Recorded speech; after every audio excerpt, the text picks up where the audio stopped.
कि कई ईसाई ये कहते हैं कि ईसा अलैहिस्सलाम ने खुदा होने का दावा किया और ईसा अलैहिस्सलाम खुदा है।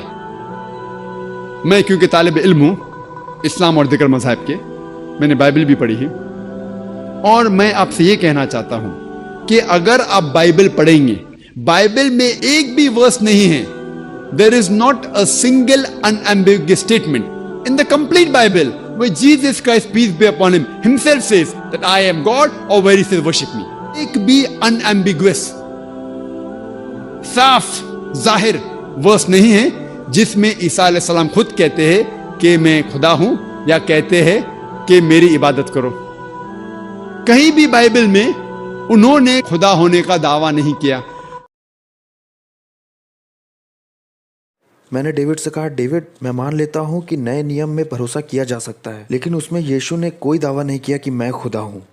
इस बात को याद रखिएगा कि ये मुसलमानों के लिए सबसे बड़ा बिंदु है, क्योंकि जैसे मैंने पहले बताया कि मुसलमान मानते हैं कि यीशु मसीहा था, मुसलमान मानते हैं कि यीशु बहुत मोजज़े करता था, कुछ तो ये भी मानते हैं कि वो सिनलेस प्रॉफिट था, उसने कभी पाप नहीं किया पृथ्वी पे। लेकिन जैसे ही आप कहते हो कि यीशु खुदा था, एक मुसलमान की नज़र में आप एक सबसे बड़ा गुनाह कर देते हो जिसे ब्लेस्फेमी कहते हैं। कुरान साफ कहता है चैप्टर 4 171 और चैप्टर 5 72 में, अगर तुमने ये माना कि यीशु खुदा है तो तुम नर्क में ही जाओगे। और इस बात में किसी तरह का कोई शक नहीं एक मुसलमान के नज़रिए से।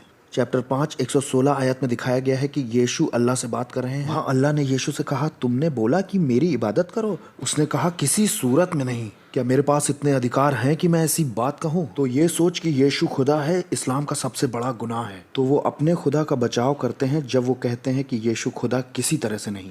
जब मैंने ये जान लिया कि नया नियम भरोसेमंद है तो मेरे लिए अगला सवाल था, हाँ ठीक है, लेकिन यीशु ने उसमें कभी दावा नहीं किया कि मैं खुदा हूँ। लेकिन अब मैं और ज़्यादा गहराई से पढ़ाई करने लग गया था और चीज़ों को समझने लग गया था। और डेविड ने मुझे जॉन की पत्री दी, कहा ये लो इसे पढ़ो।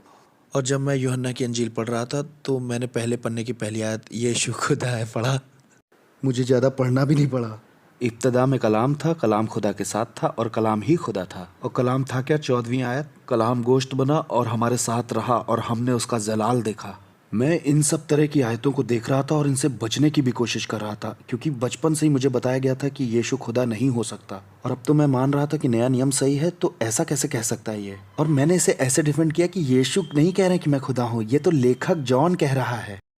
जब आप यूहन्ना का गॉस्पेल आगे पढ़ते हैं तो आप पाते यीशु कह रहे हैं यूहन्ना 8:58 में, जब कुछ यहूदियों ने कहा कि तू अभी 50 साल का भी नहीं है और तू ये दावा कर रहा है कि तूने अब्राहम को देखा है। और यीशु का जवाब था आमेन आमेन, इससे पहले कि अब्राहम पैदा हो आई एम मैं हूँ। अगर आप मुसलमान हो तो आपको ये टर्म आई एम मैं हूँ के बारे में कुछ नहीं मालूम, और तब आपको कोई एक्सोडस 3:14 बताए जहां पर खुदा ने मूसा से कहा है कि उसका नाम अनहू है, मैं हूँ आई एम। तब आपकी समझ खुलेगी कि यीशु क्या कह रहा है अपने बारे में। यहाँ कोई कहता है कि तू 50 का भी नहीं है और तूने अब्राहम को देखा है। यीशु कहता है मैं इटरनली एग्जिस्ट करता हूँ अब्राहम के पैदा होने से भी पहले। हाँ, वो मूसा के खुदा का नाम ले रहा था। ये तो उसने बिल्कुल साफ कर दिया। यहाँ कोई मुसलमान अगर मुझे सुन रहा है और वो ये कहे कि मुझे इतना कन्विंसिंग अभी भी नहीं लग रहा है, तो जॉन 20:28 में देखो, जब किसी ने यीशु से कहा कि तू खुदा है, यीशु का रिस्पांस फाइनली समझ गए, थोड़ा समय लगा। फिर मेरा ये रिस्पांस था कि छोड़ो यूहन्ना की अंजील को, क्योंकि ये तो बहुत बाद में लिखा गया, इस पे भरोसा नहीं किया जा सकता। मैं पहली अंजील में देखूंगा जो सबसे पहले लिखी गई। उसमें क्या यीशु ने यह दावा किया कि मैं खुदा हूँ? सारी बातें समझाने का समय तो अभी नहीं है मेरे पास, लेकिन मैं आपको ये बताता हूँ कि मरकुस की अंजील जो पहला गॉस्पेल लिखा गया था उसमें एक कॉम्बिनेशन है 1462 में, और सिर्फ इसी एक आयत में ही यीशु ने पुराने नियम के 2 नहीं 3 रेफरेंसेस दिए हैं जहां उसने कहा मैं मूसा का खुदा हूँ, दानियल का खुदा हूँ और दाऊद का खुदा हूँ। और ये उसने इतना साफ तौर पे कहा कि हाई प्रीस्ट जो था उसने अपने कपड़े तक फाड़ दिए और कहा तुमने ये ईश निंदा सुनी, अब हमें क्या करना चाहिए। और यही तो वो कारण था कि उन्होंने फैसला किया कि उसे क्रूस पे चढ़ाना चाहिए। और वो ऐसा कर भी सकते थे, लेकिन तब जब वो खुदा नहीं होता तब। तो यीशु ने ये दावा किया था कि मैं खुदा हूँ। अब सोचिए कि मेरे दिमाग में क्या चल रहा होगा। मैं एज अ मुस्लिम इस कंक्लूजन पे पहुंच गया कि नया नियम सही है, और इस न्यू टेस्टमेंट में यीशु दावा भी कर रहा है कि मैं खुदा हूँ। और ये बात ये बताती है कि आज तक मैंने जो कुछ भी इस्लाम के बारे में सीखा वो सब झूठ था। हमें तो यीशु का आदर करना चाहिए और यहाँ मेरे पास प्रमाण है कि वो खुदा है। मैं क्या करूँ? एक तरफ इस उथल पुथल से मैं परेशान होता जा रहा था और दूसरी तरफ मैं डेविड से आर्ग्यूमेंट्स करता ही जा रहा था, और मैं ये भी महसूस कर पा रहा था कि इस खोज से मेरे ज़िंदगी का हर पहलू बदल जाएगा। तो इस बीच में मैंने दुआ करना बहुत ज़्यादा शुरू कर दिया, और इसी बीच में मैं डेविड के पास जाता हूँ और कहता हूँ कि डेविड, मुझे कोई सॉलिड केस चाहिए, एक ठोस सबूत चाहिए इस बात का, जो कि एकदम सही रीजनिंग हो कि क्रिश्चियनिटी सच्ची है। क्रिश्चियंस तो बहुत सारी बातें मानते हैं, बहुत सारे डिनोमिनेशंस भी हैं, कोई ये मानता है कोई वो मानता है, लेकिन वो कौन सी बात है जो क्रिश्चियनिटी के अंदर सच है ये बताती है। और वो बात मुझे मिली रोमियो की पत्री चैप्टर 10 9वीं आयत में। पौलुस ने कहा, यदि तू अपने मुंह से यीशु को प्रभु जानकर अंगीकार करे और अपने मन से विश्वास करे कि परमेश्वर ने उसे मुर्दों में से जिलाया, तो तू निश्चय उद्धार पाएगा। यहाँ पर क्विज भी खेल सकते हैं हम लोग।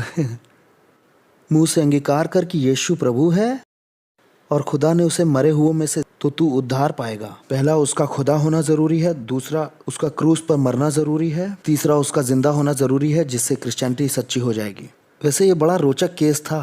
जब मैं इन सब बातों से जूझ रहा था, उस वक्त मैं एक मेडिकल स्टूडेंट था जो कि 4थे साल में था। मेरा बहुत सारा समय वहाँ जाता था साइकाइट्रिक वार्ड में, मतलब मैं वहाँ काम करता था।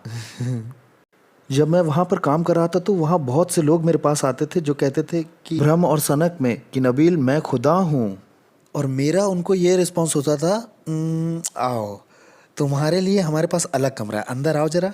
तुम खुद को खुदा कहो, इसका मतलब तुम्हें इलाज की ज़रूरत है। और यही पहली सेंचुरी में भी था। किसी ने अगर खुदाई का दावा किया तो इसका मतलब वो पागल है। लेकिन अगर वो आदमी ये कहता है कि रुको, इंतज़ार करो और ध्यान देना कि मैं मार दिया जाऊंगा और मैं मरे हुओं में से 3 दिन बाद जिंदा हो जाऊंगा, और ये मेरा सबूत होगा तुमको कि मैं खुदा हूँ, और ये अगर बात है तो यही बात सबसे ज़्यादा ध्यान देने वाली और देखने वाली है। दोबारा जिंदा होना ये साबित करता है कि यीशु खुदा था। कोई भी दावा कर सकता है कि मैं खुदा हूँ, लेकिन जो मर के जिंदा होकर के दिखा रहा है, तो ऐसे व्यक्ति पर तो जरूर विश्वास करना चाहिए।